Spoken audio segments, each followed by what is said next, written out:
Right then, this is a quick walk around video, and this is for a Honda CR-V 2.2 SE automatic, diesel of course. The car's had just one owner from new and a full service history from all throughout the life of the car. Done 78,000 miles, finished in passion red, which looks lovely on the car. Basically this car, we've got quite high standards, and when a car doesn't quite meet them for whatever reason, they're offered well below the competition online, and this is for its current market value way below that. Not for any reason other than the fact that it's just not in the condition that we would ordinarily show. And that's not to say it's bad, it isn't. The paintwork and interior is lovely on the car. I'll go around and I'll show you what I mean. So basically, around the front of the car, paintwork is really good on the vehicle. Nice, bumper's really clean. Bonnet likewise, can't see any obvious stone chips. There will be something microscopic, got a light one. The near side of the car, lovely and smooth, and the panels really clean.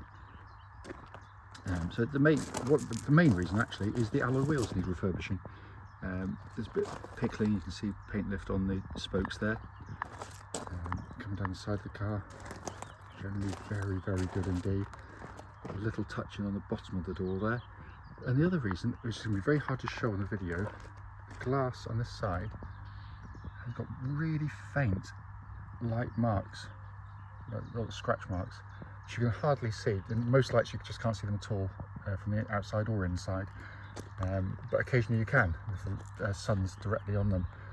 They may polish off, I don't know, but they are there, and that's the reason as well. And it's the alloys and that's it, that's all there is. Again, the rear alloy's got the same issues on there. Coming around the back, very clean, really lovely.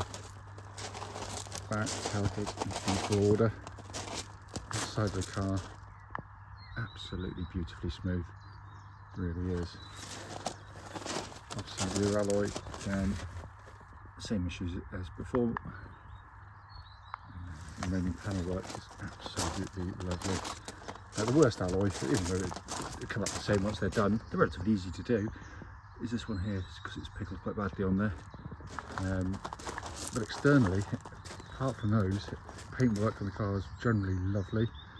It's a really nice car. Let's come into the back of the car, absolutely cavernous boot, and it's been kept in beautiful condition back here. Let's come into the back of the car. The camera does have a habit of making the seats look a bit pink in the middle. They're not, they are black all through. And the interior for a people carrier of this vintage is in absolutely lovely condition.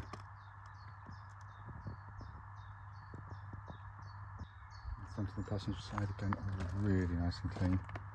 Passenger seat again, in super condition.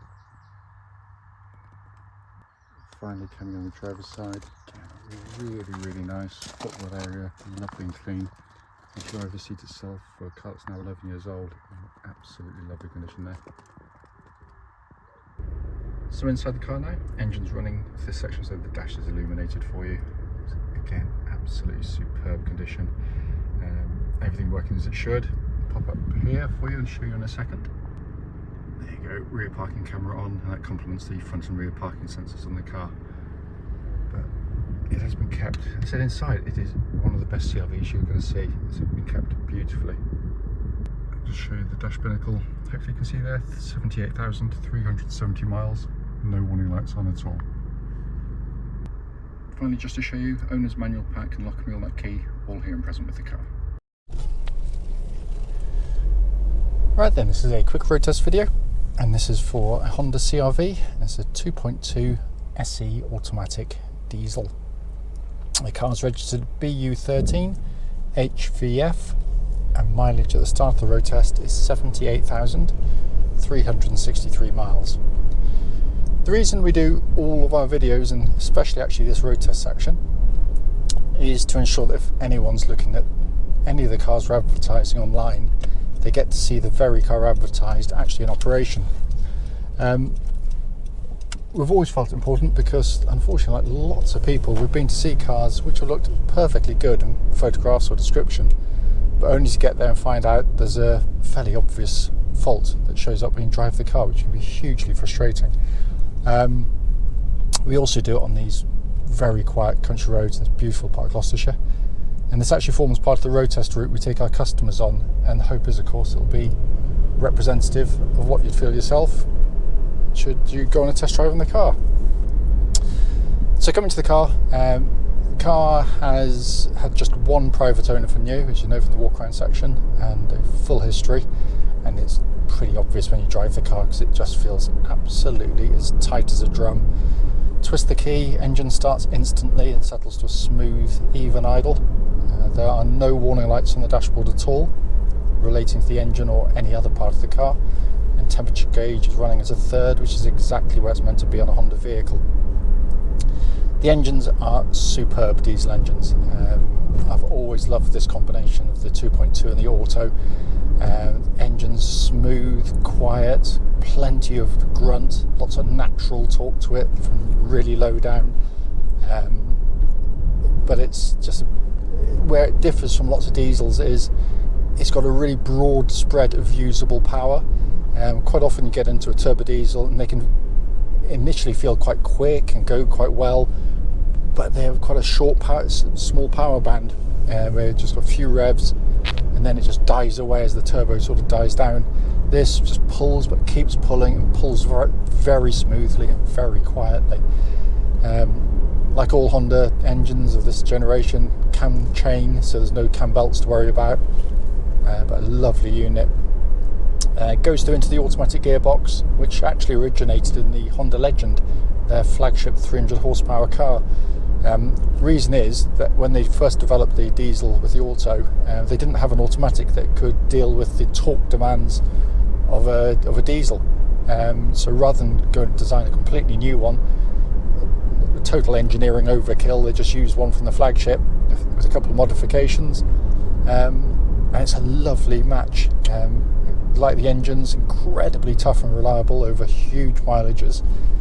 Slick shifting, uses grade logic, so it doesn't hunt when you go up and down inclines. Very cleverly set up, and you can also use these paddles to operate it manually, but no one ever really does, in all honesty. I can't see a great advantage in them, but they all work. Notwithstanding reputation for reliability, with any automatic you should do the same checks. Just make sure when you're stationary and you put the car into drive or reverse, the engine running, it doesn't clonk in, and it doesn't on this car. And on the move it should be smooth in the gear shifts, and again in every single way this one's perfect. So coming on to the steering and chassis, steering tracks dead straight. There's no vibrations at this speed or any speed up to legal limits actually. A really nice setup. This is where the CR-Vs absolutely shine. Steering's got lovely weighting to it. It's accurate and precise. Never feels nervous, but works with the chassis beautifully. They talk to each other absolutely superbly. It's, I always stress, CR-V is not a sports car, but what it is designed to do, it does brilliantly well. So you've got this steering that never ever, as I said, never feels nervous on the move, but when you go through corners, the suspension doesn't allow for huge body motion and sort of lolloping about. It is a car that flows through corners amazingly and competently. It really is. It's a very accomplished chassis, but still allows for this really well judged ride. It's very comfortable, because comfort is very much a subjective thing. If you get into some cars, you get into them that feel pillowy smooth, and oh, they're really lovely. You go around town, it smothers everything out. But then you go through a series of bends and they kind of lurch and lollop, and they can be quite nauseating. This manages to do it all brilliantly well. Worth pointing out, there are no clonks, rattles, anything from underneath the car at all. Brakes are very, very good, powerful. They don't pulse, there's no vibrations going through them at all, so all in good order there. We come to traffic lights, we don't normally have them here, by the way. Coming inside the car, the one thing you notice straight away when you get in any CR-V is they are beautifully put together cars. Honda go for real build quality, so this is designed to withstand family use, and it's very well judged in that sense. All the plastics They don't go for this sort of obvious kind of soft squidgy plastics everywhere. I mean, it does have sort of soft touch here, but harder stuff down there. But beautifully assembled, no squeaks, no rattles at all inside the car. But it's easy to keep clean. It can withstand family use very well indeed. But also very well laid out. When you're sat in the car, the overriding impression when you first get in them is actually, when you look around, you've got really good visibility in the car, helped by kind of a low dash line in front and these huge wing mirrors. But the dash itself is absolutely simplicity itself. You've got this big radio here, again very simple to operate, with hands-free telephone built into it for on-the-move calls. Dual zone climate control system, so you can have different temperatures side to side if you really want to. And that's pumping out absolutely ice cold air, by the way. All of the switch gear, everything you twist, press, prod or otherwise, has that lovely high quality damped feel that Honda put into their cars. And it's not just for show, it is a depth of engineering. Dash binnacle in front is simple legible dials, white on black, easy to look at, easy on the eye, and minimalist by comparison to modern dashes, which are horribly overcomplicated. And then finally got this lovely leather-bound steering wheel, which feels absolutely great in hand. The one thing you won't see in any CR-V, whether it has it or hasn't, is a four-wheel drive button. This is a four-wheel drive version, but basically the car does it all for you. It's completely automatic. Honda worked out long before they launched the car that most people that drive these types of car are driving as I am now, where you don't need four-wheel drive on. So basically it runs in the most efficient way possible, which is two-wheel drive, front-wheel drive, pretty much the whole time. Only if it needs to go into four-wheel drive will it do so, and it reacts far more quickly than you could ever do yourself, because it's done via the traction control system of the car. So let's say you're going to pull away on a bit of snow or ice or mud, front wheels momentarily lose grip, it senses it and seamlessly brings in the rear wheels to give you four-wheel drive, and disengages it when it no longer requires it. It's a brilliant system, absolutely brilliant. And I've got a CR-V, my wife's got a CR-V, we tow a caravan, and we've never come close to getting stuck with it. But the advantages are patently obvious. You're going to get through less fuel, you're going to use your tyres less quickly, and you put far less mechanical stress through the vehicle. So much so that, as I always say, that we've been selling CR-Vs for the best part of 3 decades now. We've sold thousands of them, and we've never put a spanner on the four-wheel drive system on any that I can ever remember. So it is incredibly robust. As I said at the start of the video, point of it's just to show it operating, and feedback on any obvious issues, there's nothing. It drives absolutely beautifully.